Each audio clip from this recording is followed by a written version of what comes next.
At 2:47 p.m. on November 19, 1942, Private First Class Dale Hutchins crouched behind a stone wall in the Tunisian hills, watching three Italian M1340 medium tanks grind toward his position at 900 yards.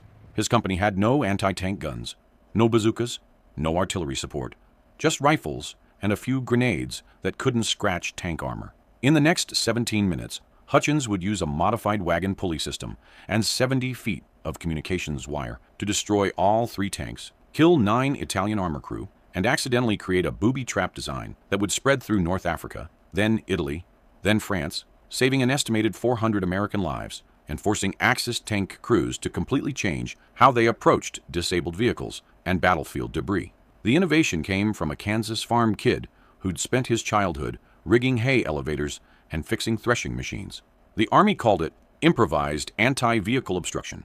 The infantry called it Hutchins's wagon trap. The Italians called it something else entirely, after finding the first crew with their tank commander's body hanging halfway out of the turret hatch, the wire still wrapped around his neck. This is not a story about official doctrine or engineering genius. This is about a 22-year-old private who watched his squad mates get shredded by tank machine guns because nobody taught them how to fight armor without dedicated weapons, who decided that if tractors could be stopped with the right leverage, so could tanks, who risked a court-martial by stealing communications wire and modifying equipment nobody told him he could touch, and who never received a single medal for work that forced the German Afrika Korps to issue written warnings about American trap systems within 6 weeks. Dale Hutchins grew up outside Hays, Kansas, on 400 acres of wheat and cattle that barely kept his family fed through the Depression. His father ran one hired man and expected Dale to do the work of 2 adults by age 14. The farm had equipment from 3 different decades, nothing matching, everything breaking down at harvest time, when you needed it most. Dale learned to fix threshing machines with baling wire and prayer, learned to rig pulley systems to lift hay bales that grown men couldn't handle, learned that if you understood leverage and friction and how forces transferred through cables, you could move damn near anything with the right setup. He had thick hands scarred from machinery and a quiet intensity that made people uncomfortable. Didn't talk much, watched everything. His high school shop teacher said Dale could look at a broken engine and see the problem without opening it up, like he had X-ray vision for mechanical systems. His father said Dale was too smart to stay on a farm and too stubborn to leave. Both were right. Dale got drafted in March 1942, turned 22 at boot camp, arrived in North Africa with the 1st Infantry Division in November. They gave him a rifle and 8 weeks of training that included approximately 0 instruction on fighting tanks. The Army apparently believed that if you encountered armor, you either had anti-tank guns or you died. Dale believed different. He'd stopped runaway tractors weighing 3 tons. Tank was just a tractor with a gun on it. But believing different and doing different were separated by a lot of dead friends. The M1340 wasn't the best tank in the war. Italian design, underpowered, armor that American 37mm guns could penetrate at reasonable range. But the 1st Infantry Division didn't have 37mm guns in every sector. The 3rd Battalion, King Company, where Dale served, had exactly 0 dedicated anti-tank weapons when they took position near Teburba in mid-November. Company Commander Captain Morris had requested bazookas 3 times. Division said they were on the way. Division said a lot of things. November 14, 1942, 4:15 p.m. Corporal James McKenna from Pittsburgh died when an M1340 caught his squad crossing open ground near a farmhouse. The tank's 47mm gun hit the stone wall McKenna was running toward. Shrapnel took his legs off below the knee. He'd bled out in 7 minutes, while his squad mates fired rifles at 40 tons of armor, accomplishing nothing. Dale watched from 200 yards away, watched McKenna scream, watched the tank methodically machine gun the other 3 men in the squad until they stopped moving. The tank drove away undamaged. November 16, 1942, 9:30 a.m. Private First Class Chen, a radio man from San Francisco, died when his Jeep took a wrong turn and drove past a concealed Italian tank position. The M1340's machine gun opened fire from 60 yards. Chen took 11 rounds in the chest and neck. The Jeep crashed into an irrigation ditch. The tank didn't bother to finish the job. Chen was already gone. Dale helped pull the body out that afternoon. Chen was 19 years old. His radio equipment was destroyed, but the Jeep's communications wire spool was intact.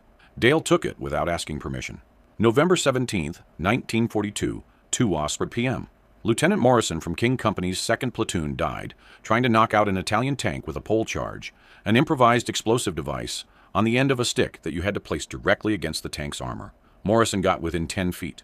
The tank commander saw him coming, traversed the turret, fired the machine gun.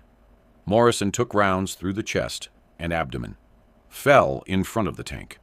The driver couldn't see him and ran him over. Dale found Morrison's body that evening when they recovered the position. The lieutenant's rib cage was crushed flat. His pole charge hadn't even detonated. By November 18th, King Company had lost 14 men to Italian armor in 4 days. 0 Italian tanks destroyed or disabled. The casualty reports listed the deaths as small arms engagement because admitting your infantry had no anti-tank capability looked bad on paper. Captain Morris was drinking in his tent at night. The men were getting cautious, freezing up when they heard tank engines. Combat effectiveness was dropping. Morale was collapsing. Dale spent those 4 days watching the pattern. The M1340s operated in groups of 2 or 3, supporting infantry advances, probing American positions. They'd fire their main guns and machine guns until the Americans retreated or died, then withdraw before any serious anti-tank response could be organized. They were careful, but not paranoid. They investigated disabled vehicles. They'd push through obstacles if the obstacles looked manageable. They trusted their armor to protect them from rifle fire and grenades. That trust was their vulnerability. That trust could be weaponized, but not through official channels, because official channels gave you forms to fill out and requests that sat on desks while men died. On the evening of November 18th, Dale sat with Sergeant Donovan behind a knocked-out American half-track, eating cold rations and watching 3 Italian tanks patrol the valley 2 miles south. Donovan had watched Morrison die. Donovan was 33, a Pennsylvania coal miner who joined up after Pearl Harbor. He asked Dale if there was any way to stop a tank without dedicated weapons. Dale said, maybe. Donovan asked what he meant by maybe. Dale explained about tractors, about how you could stop a 3-ton machine with leverage and friction if you placed the forces correctly, about how tanks had the same limitations as any vehicle. They needed their tracks to move, their hatches to see, their crew to operate them, about how crew members would investigate if something caught on their vehicle, about how a tank commander always opened his hatch to get better visibility when they thought they were safe. Donovan asked what Dale needed. Dale said communications wire, about 100 feet, pulleys from wrecked equipment, time to set it up where tanks would drive, permission to modify gear that wasn't technically his to modify. Donovan looked at Dale for 10 seconds, then said he didn't hear any of that. Said if Dale wanted to take a walk tonight and find some equipment, Donovan would be asleep and wouldn't see anything. Said if it worked, maybe fewer men would die. Said if it didn't work, Dale would probably face a court-martial for destroying Army property and unauthorized modification of equipment. Said the choice was Dale's. Dale chose that night. At 11:20 p.m. on November 18th, 1942, Dale Hutchins walked into the battalion supply dump carrying bolt cutters he'd borrowed from the motor pool. The supply dump was a collection of damaged equipment waiting for repair or salvage. Wrecked jeeps, broken radios, shell-damaged helmets, destroyed weapons. A private named Wilson was supposed to be on guard duty. Wilson was asleep against a stack of ammunition crates. Dale moved quietly. He found what he needed in 20 minutes. A communications wire spool with 70 feet of undamaged cable taken from Chen's wrecked jeep. 2 pulley assemblies from a damaged cargo winch. Steel wire about 3/8 inch thick, stronger than the communications cable, but less flexible. A spring mechanism from a destroyed machine gun mount. He worked by moonlight, sorting components, testing them, laying out the pieces like a farmer planning a harvest. The plan was simple in concept, complicated in execution. You placed the communications wire across a road or path where tanks would drive, hidden in dirt or brush.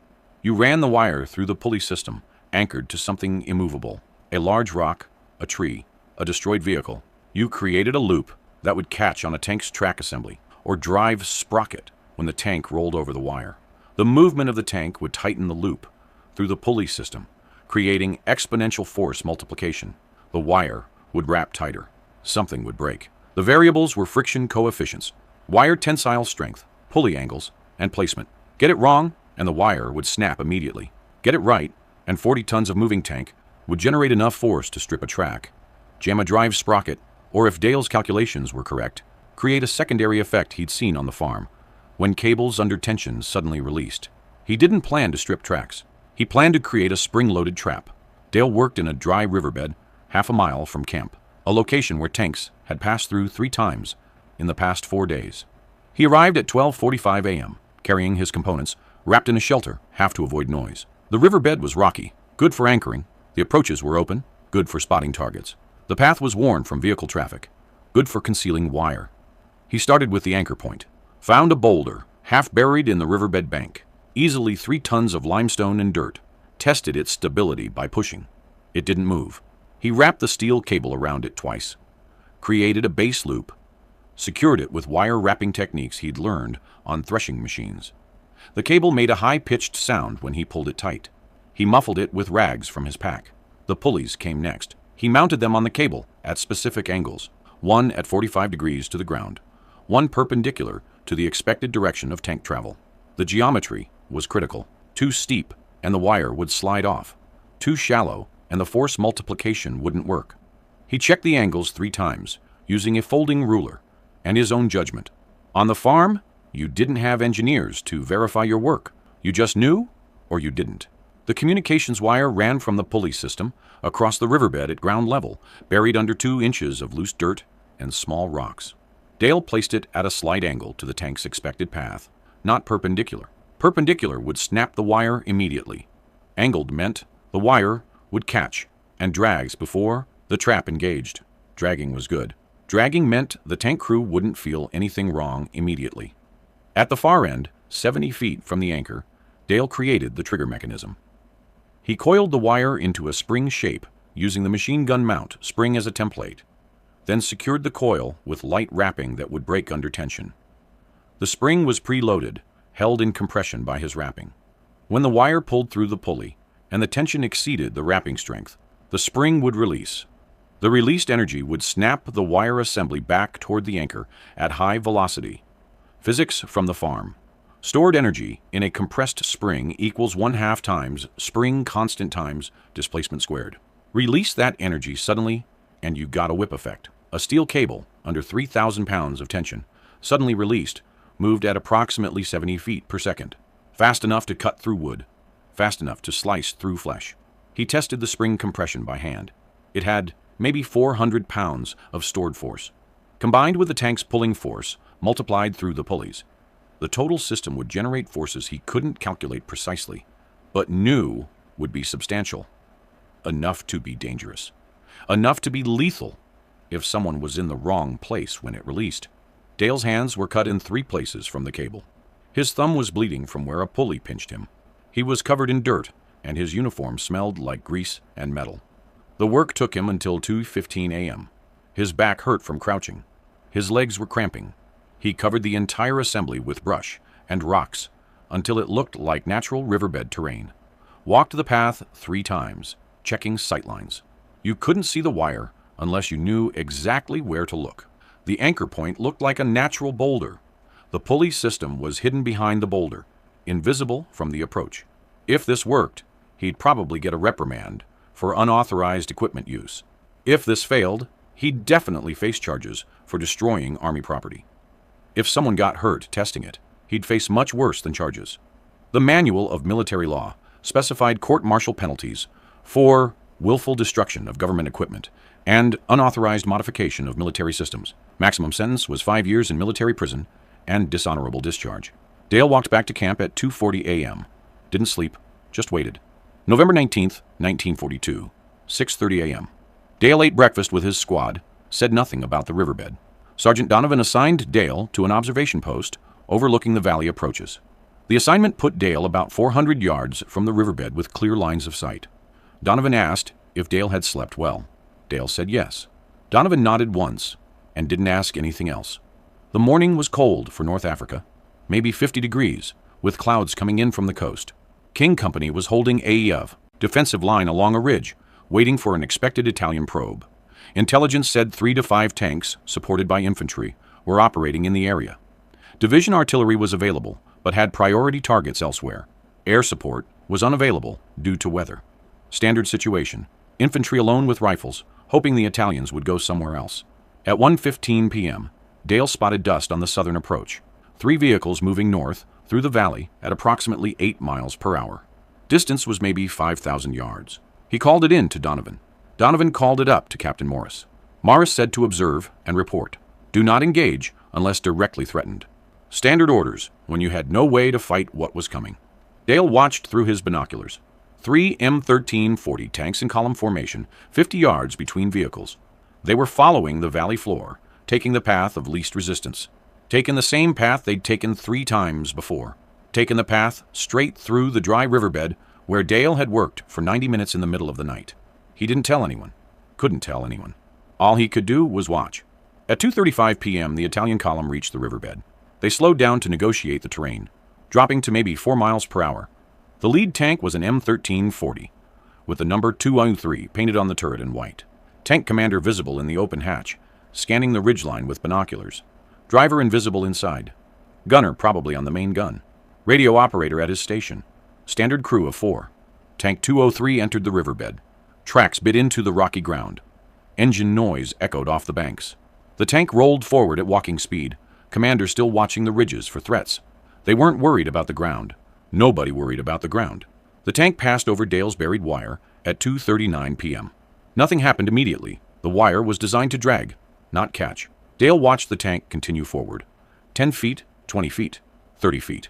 The communications cable was pulling out of the dirt now, visible as a thin line trailing behind the tank's left track assembly. Still nobody noticed. At 40 feet, the wire reached the end of its slack.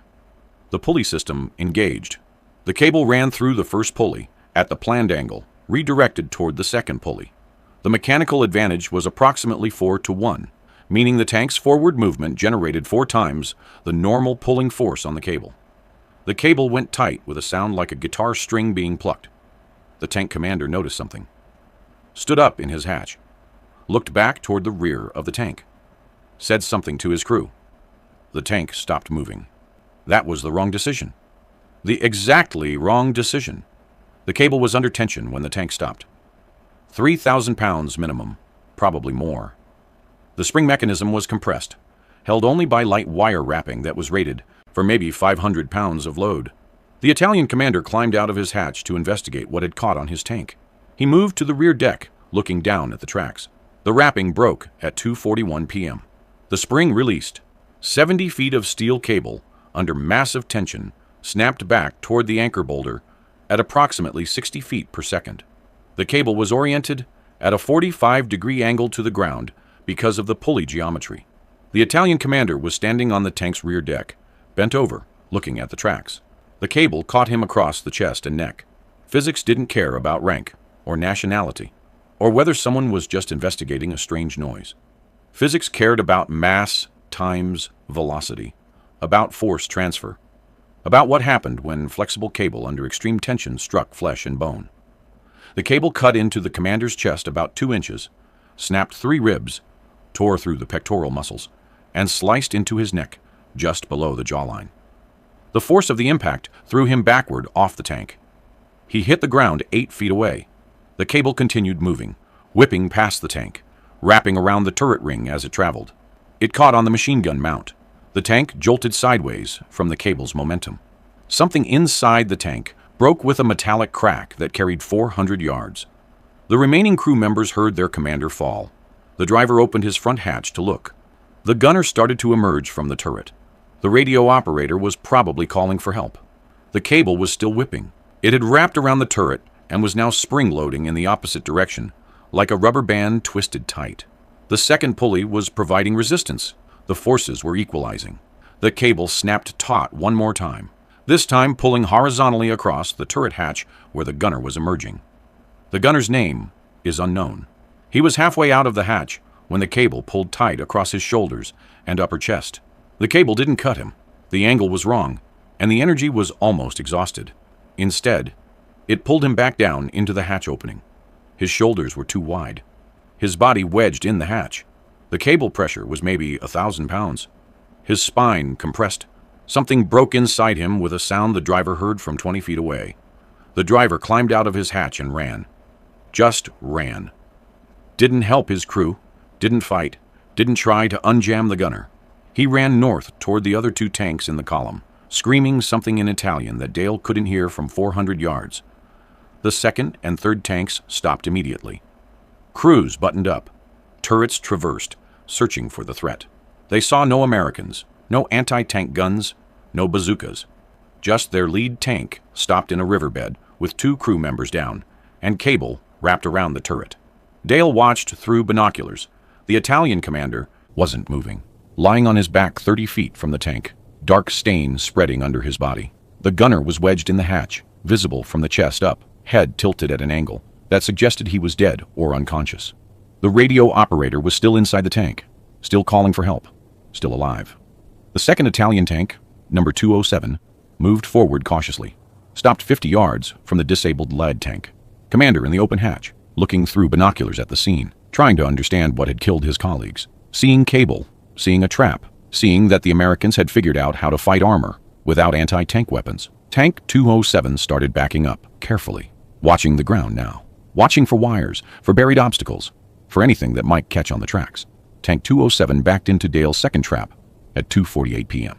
Dale had placed 2 systems, one in the riverbed, one on the approach, hidden in tall grass, 20 yards south of the riverbed entrance. Same design, same components, same lethal spring mechanism. Insurance, in case the first trap missed or failed. The second trap used steel cable instead of communications wire. Stronger, less flexible, capable of handling more tension before breaking. The steel cable caught Tank 207's right track assembly as it reversed. The cable pulled tight. The track started to bind. The driver felt it immediately and stopped the tank.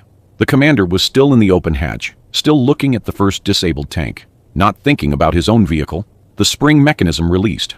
The steel cable whipped forward instead of backward this time, because the tank had been moving in reverse. The cable arced up over the tank's rear deck and caught the open engine compartment grating. The impact was hard enough to bend the grating inward. The cable wrapped around the engine cooling system, tangled in the fan assembly, and jammed. The tank's engine was still running. The fan tried to turn. The cable resisted. The fan motor strained. Something inside the engine shattered. The engine seized. Oil pressure dropped to 0.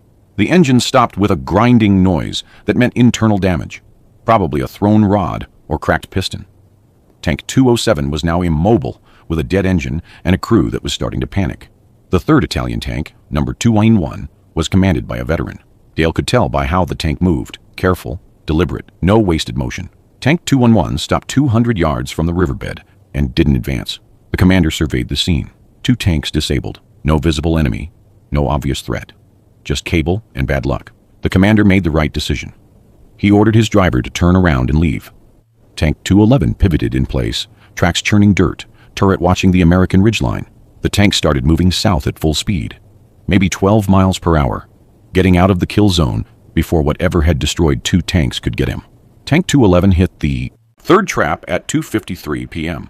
Dale had used all 70 feet of his stolen communications wire on the first trap. He'd used 50 feet of steel cable on the second trap.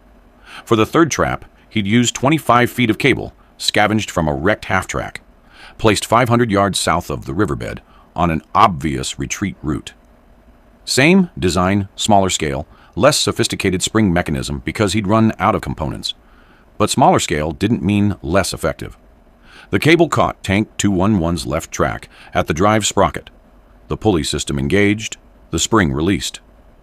The cable didn't have enough energy to cause casualties this time. The spring was too weak, the cable too short. Instead, the cable wrapped around the drive sprocket 3 times and locked solid. The sprocket tried to turn. The cable held. The sprocket motor strained. The track stopped moving. Tank 211 could only drive in circles now. Right track working, left track frozen. The Italian commander realized his situation in about 5 seconds. He was immobile in an open valley, with American infantry watching from the ridge. His 2 supporting tanks were disabled or destroyed. He had no support, no backup, no way to complete his mission.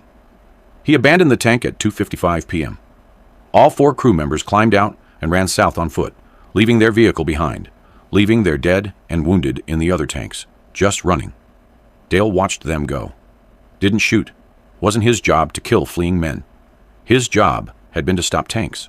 3 tanks stopped in 16 minutes with 0 American casualties and 0 anti-tank weapons. The radio operator in the first tank was still alive. Dale could see him moving inside the vehicle. The man survived his crew and eventually became a prisoner when American infantry secured the area at 4:30 p.m. The other crew members, the commander with his chest and neck cut open, the gunner wedged in the hatch with a broken spine, were both dead. Total Italian casualties: 2 killed, 1 seriously wounded. Total American casualties: 0. Total equipment losses: 3 Italian tanks disabled and later captured. Total cost to American forces: 70 feet of communications wire, 75 feet of scavenged cable, 2 pulleys from damaged equipment, 1 spring from a broken weapon mount. Total change to North African warfare doctrine: incalculable. Dale stayed at his observation post until Sergeant Donovan relieved him at 5 p.m. Donovan asked what happened in the valley. Dale said the Italians drove into something. Donovan asked what kind of something. Dale said mechanical failure. Looked like cable or wire. Donovan stared at Dale for 15 seconds, then told him to get back to camp and clean his equipment. At 6:30 p.m., Captain Morris organized a patrol to investigate the disabled Italian tanks. Dale was not included. The patrol found the trap systems within 20 minutes. Found the pulleys, the cables, the anchor points. Found the precisely angled installations that required mechanical knowledge and careful planning. Found evidence of American equipment, communications wire with U.S. Army markings, cables from American vehicles. Found dead Italians, killed by American improvisation. Morris called Dale to his tent at 8:15 p.m. Dale expected a court-martial. Morris asked 3 questions. Who helped you? Dale said nobody. How did you learn to build this? Dale said farming. Do you think you can teach others? Dale said yes. Morris didn't mention regulations or unauthorized equipment use or destruction of Army property. Morris mentioned 14 American casualties in 4 days. Mentioned that Italian tanks were still operating in the area. Mentioned that Division wouldn't send anti-tank weapons for another week minimum. Asked Dale if he could build more traps before then. Dale said he'd need more wire and pulleys. Morris said, take whatever you need from battalion supply. Dale asked about court-martial. Morris said, what court-martial? Dale asked if that was an order. Sandbag assembly positioned himself